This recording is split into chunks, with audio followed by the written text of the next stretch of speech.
one just takes longer to develop, but they're the same position. You see that? If that's the middle of your stance right here where that alignment rod is, get your sternum facing that and simply just reach the right arm or trail arm up for it without changing the plane of your shoulders. Now, with the appropriate width of stance, insides of feet to the outsides of shoulders, the ball's then in the right spot. And now it's the appropriate amount past the top of your pendulum that would let the club naturally. The most fun that we're having with our job, next to standing on the range at a major championship with our players, is the Porzak Golf Complete Game Clinic. We have two of the most unbelievable locations here in the Southwest and the Northeast. We start off here in San Diego at the Grand Del Mar, one of the best practice facilities in all of California. We have the Fairmont for accommodations. But I'll tell you what, one of my personal favorites, North Stonington, Connecticut, the Lake of Isles Golf Course, one of the most beautiful and best public courses in the country, right next to the Foxwoods Resort Casino, which is the second largest casino in the country. Incredible facility, incredible place, and really some incredible stuff coming out of there. You guys, the Porzak Golf Complete Game Clinic covers every aspect of the game. There is not one part of the golf game that's not talked about. We cover everything. So listen, we invite you to join us. Contact us for dates at info@porzakgolf.com. We can't wait to see you. Question on, is it possible to do a video on the driver takeaway? Set position, wedge and driver. I'm gonna find a width of stance that's in between both. Ready? Perfect example of how one just takes longer to develop, but they're the same position. You see that? One had a greater distance to move to get to the same spot. So everything I just taught you with the irons is the same with the driver. When I set up with that driver and I have this width of stance, we talked about how it just takes longer to develop. Now, one of the things that really kills a driver swing is the setup, where because the ball's forward, and we talked about that's the reason why it takes longer to reach that set position, and the width of the stance, what do the players do? So that's the ball there. Mike and I will see the player face the golf ball. Their right hand also reaches so far. Guys, and when I say right hand, I apologize for the lefties out there. We should say trail hand. You guys know what I mean. The trail hand is going over the ball, and what that does is from the down the line view, it gets the crisscross going with the shoulders and the feet going in opposite directions. It opens the shoulders up.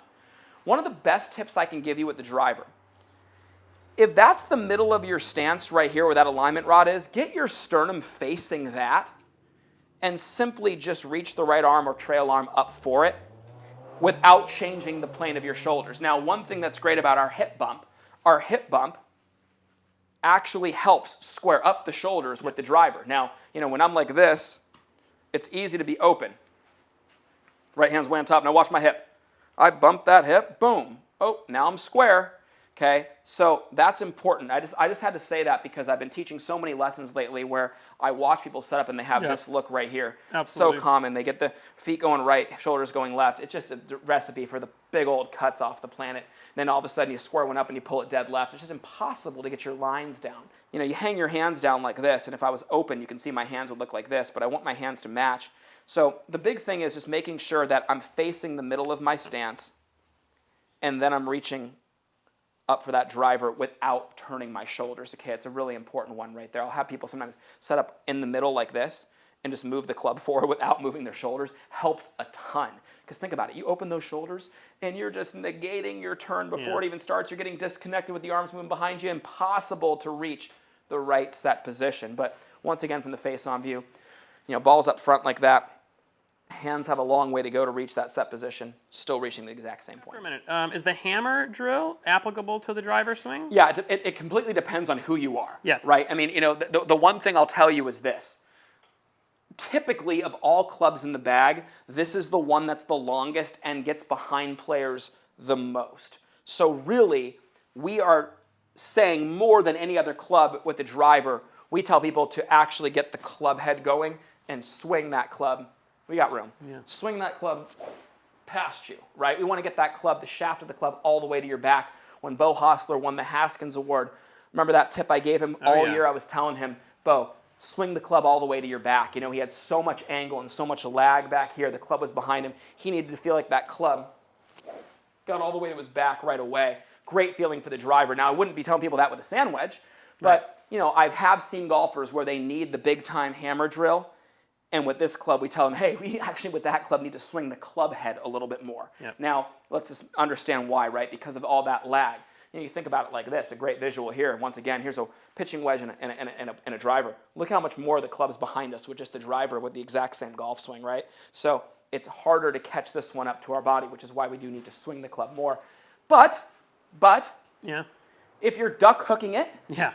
and you're seeing the golf club, the ball go dead left off the face because of a shut face and the flip through golf ball, and you see your hands back here and you see the club like this at impact, yeah. Hammer the nail over there. Here's the hammer, here's the nail. Get this look. And that'll stabilize the club face. Okay? Absolutely. Perfect segue into MTDSTC.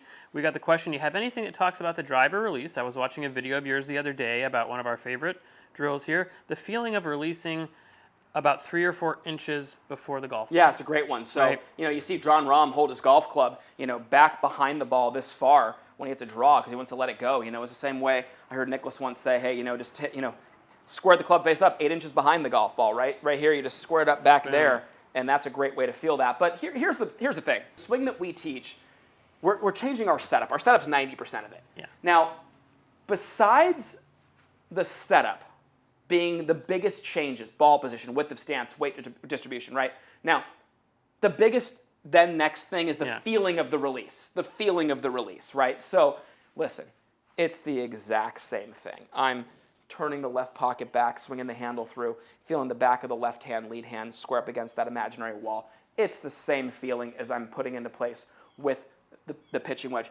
But, even for me, it does feel like I have to let the club head go more because it lags more, because it's longer, because it's further behind me. The outside horse is further away from the inside horse, and I need to have them match up. So I do need to feel a little bit more release in order to create that same matchup. With the wedges, guys, I don't feel any release. I just feel like I just drag the handle right through, and it just doesn't feel like I release it. Yeah. The knuckles turn down a little, but I don't feel like an active letting go of the club. With this driver, I do feel like I let the club head go a little bit. Awesome.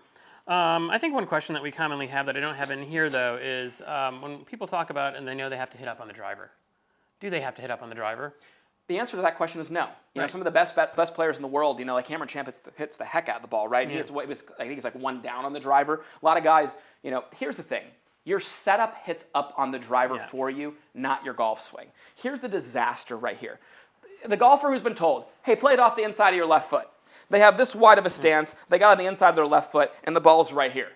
It's like ball position is relative to the center of your body, so the ball position should be out here.